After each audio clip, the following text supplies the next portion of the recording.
안녕하세요. 20대 후반 평범한 여자입니다. 3살 많은 남친에게 사귄 지 1년 만에 정식으로 프로포즈를 받아 결혼을 준비 중에 있었습니다.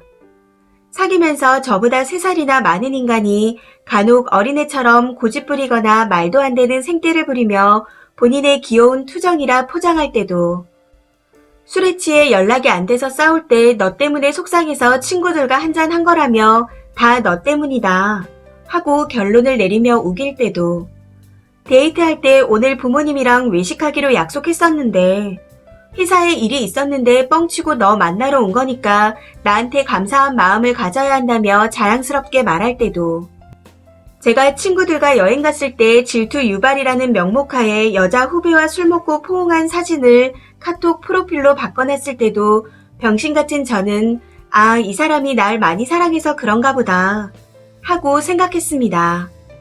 그래서 프로포즈도 허락했었는데 그냥 제가 병신이었던 거죠.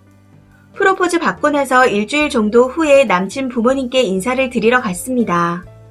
아직 정정하신 할아버님을 남친 부모님께서 모시고 사셨는데 저는 그 모습이 참 보기 좋다고 생각했었습니다. 저희 집도 아빠가 큰아들이라 조부모님이 돌아가시기 전까지 저희 집에서 모셨고 제사도 꼬박꼬박 지내는 집안이라 그냥 그 모습에서 편안함을 느끼기도 했었습니다. 그런데 그 자리에서 남친이 너도 나랑 결혼하면 우리 부모님 같이 모실 거지? 하고 아주 당연하다는 듯이 물어보더라고요. 갑작스럽긴 해도 남친이 외아들이라 언젠가는 모셔야 한다는 생각을 하고 있긴 했었습니다. 그래서 나도 그럴 생각이야. 그래도 우선 신혼은 알콩달콩하게 지냈으면 좋겠어 하고 말했습니다. 제 말에 시부모님 되실 분들도 신혼생활을 즐겨야지 벌써부터 노인네들이랑 같이 살 생각부터 하는 게 웃긴 거다 하고 말해주시며 넘어가 주셨습니다. 그때까지는 분위기가 괜찮았었고 좋은 기분으로 식사 자리가 마무리되었습니다.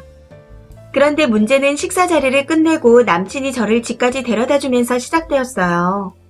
참고로 저희 집이랑 남친이 자취하는 집은 서울이고 남친 부모님께서는 양평에 거주하고 계십니다.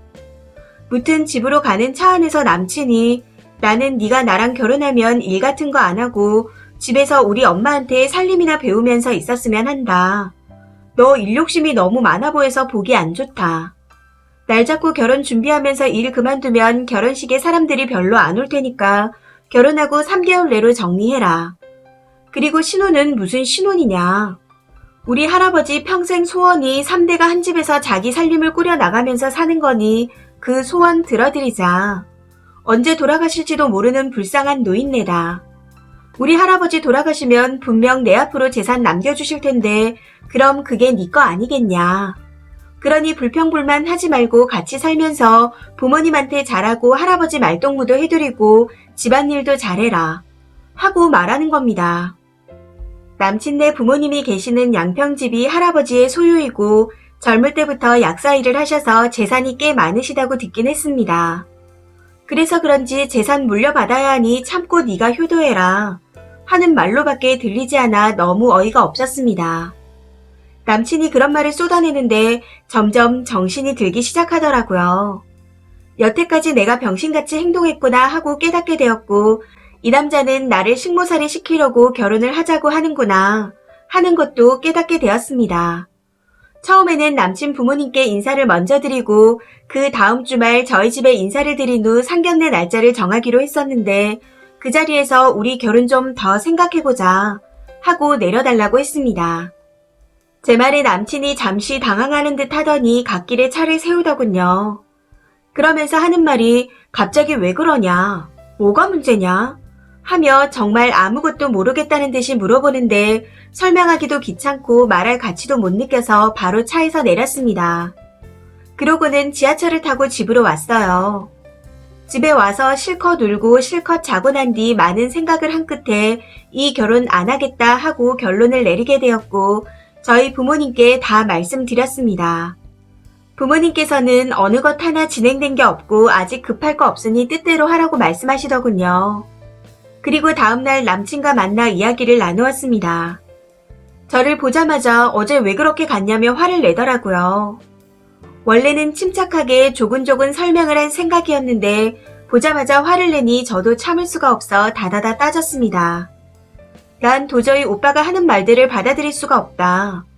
왜 나하고 의논도 없이 모든 걸 혼자 결정하고 통보하냐. 난 결혼해도 일을 하고 싶은데 왜 일방적으로 일을 그만두라고 강요하냐.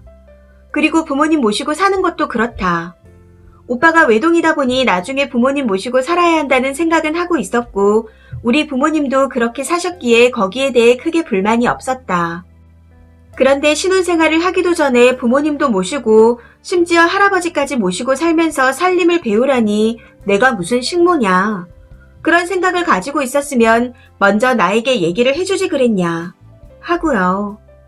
그랬더니 절 한참 쳐다보다가 어이없다는 듯 한숨을 쉬며 요즘 여자들 치진 못해서 안달이라는데 넌 집에서 쉬라고 해도 불만이냐? 그리고 이왕 모실 거 미리 좀 모시고 살면 안 되냐? 우리 할아버지 소원이자 내 꿈이기도 한데 그거 들어주는 게 그리도 힘드냐? 집에서 편히 부모님 모시면서 살자는데 뭐가 그렇게 불만이냐? 꼭 그렇게 네 생각만 하면서 이기적이게 행동을 해야 하냐? 하며 헛소리를 하더군요. 지금 이기적인 게 누군데 나한테 그딴 말을 하냐? 집에서 편하게 지내라는 말도 어이가 없다. 시부모님의 시할아버지까지 같이 지내는 집이 편할 것 같냐? 그리고 오빠 꿈이라고 얘기하는데 내 신혼생활의 꿈은 그게 아니다. 오빠의 꿈을 왜 자꾸 나한테 강요하냐? 난 그 강요들을 받아들일 수 없다. 그러니 그냥 헤어지자. 오빠의 꿈을 이룰 수 있는 여자를 만나서 결혼해라. 하고 자리에서 일어나 도망치듯 나왔습니다. 집에 오는 길에 전화며 문자며 톡이며 계속해서 연락해오기에 전부 차단했고 다음날 폰번호를 바꿔버렸습니다. 카톡도 탈퇴 후 재가입을 했고요. 혹시 몰라 남친이 알고 있는 제 친구들한테 내 번호를 물어보면 모른다 하고 넘어가 달라는 부탁을 해놓은 상태인데 그렇게 지낸 지 벌써 2주째입니다. 친구들을 통해서 만나서 얘기하자는 연락이 오기는 하는데 전부 거절했어요. 너무 일방적으로 이별을 통보한 건 아닌가 하는 생각이 들기도 하지만 만나봤자 똑같은 얘기만 할 걸 알고 있거든요. 왜 여태 근 1년을 얼빠진 년처럼 굴었는지 제 자신이 너무 한심합니다. 그래도 지금이라도 정신을 차려서 다행이라는 생각이 들기도 하네요. 앞으로 다른 사람을 만날 때에는 정신을 바짝 차리고 만나야겠습니다. 댓글입니다. 첫 번째 댓글. 일단 헬게이트 탈출을 축하합니다. 그리고 쓰니의 일방적인 이별 통보도 괜찮다고 봐요. 왜냐고요? 남자가 먼저 일방적이고 독단적으로 굴었으니까요. 왜 저 남자는 여자와 상의도 없이 여자의 인생을 정해버리는 걸까요? 자기 인생도 아닌 남의 인생을. 여자랑은 상의도 없이 대뜸 자신의 부모님을 모셔야 된다. 너는 나랑 결혼하면 반드시 일을 접고 집안일이나 해야 한다든. 남자가 독재적이고 일방적이니까 여자분도 맞대응해서 일방적으로 한 거 나쁘지 않다고 봐요. 아직 남자 쪽에서 미련을 못 버리고 계속 만나려고 연락을 취하는 것 같은데 혹시 모르니 조심하세요. 두 번째 댓글. 속이 시원하네요. 헤어지길 잘하셨어요. 자기나 부모님하고 할아버지께 잘하라고 해요. 저딴 정신으로 무슨 결혼을 하자는 건지. 누굴 식모살이 시키려고. 님 정신 차린 거 축하합니다. 현명한 선택하셨어요. 세 번째 댓글. 개념을 반 말아 드셨네요. 시부모도 모자라서 무슨 할아버지까지 모시고 살래. 그리고 어디서 꿈 타령인지. 지 혼자 효도 열심히 잘하라고 하세요. 정신 100만 년 나간 놈과 잘 헤어지셨습니다. 네 번째 댓글. 남자가 평소에 했던 짓거리도 그지 같아 보이는데 저런 마인드 가지고 있는 남자랑 말 섞어봤자 답 없어요. 집안 생각하는 이기적인 여자로 치부하기 충분하니까요. 실제로도 님한테 이기적이라 말한 거 보면 뻔하죠. 결혼하는 순간 헬게이트가 펼쳐지는 겁니다. 다섯 번째 댓글. 결혼하고 3개월 내를 정리하라니 벌써부터 축의금 계산하고 자빠졌네요. 저런 남자 결혼하면 심하면 심했지 나아지진 않습니다. 연애 때 했던 꾸라지를 보니 결혼하면 대리효도 강요해 술 마시고 늦게 들어오고 여자 문제도 일으키겠어요. 거기다 집에서 논다고 와이프 가스라이팅까지 할 게 뻔히 보이는데 결혼은 절대로 안 되죠. 정말 잘 헤어지셨습니다. 앞으로 좋은 사람 나타날 거니 정신 바짝 차리고 계세요. 이 사연은 여기까지입니다. 시청해주셔서 감사합니다.